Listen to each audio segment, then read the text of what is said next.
Hello friends, তোমরা সবাই কেমন আছো? আশা করি ভালো আছো। আজ তোমাদের সামনে আমি সবজি বাগান দেখাবো।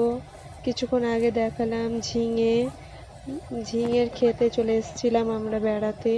আর পাশে অনেক বাগান রয়েছে, লিচু বাগান ছিল, অনেক কিছু ছিল। সেখানে একটুখানি ভিডিও করে নিলাম তোমাদের সাথে শেয়ার করার জন্য।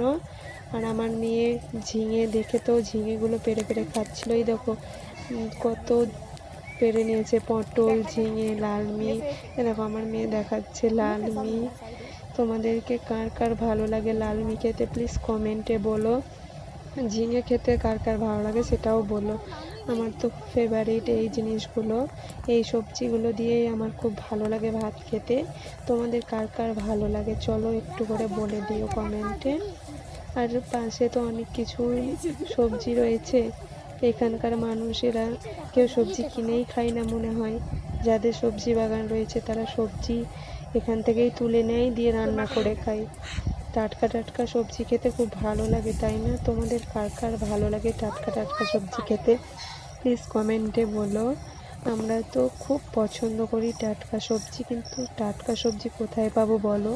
আমাদের তো আর ক্ষেত নেই, আমাদেরকে কিনেই খেতে হয় এই সবজিগুলো।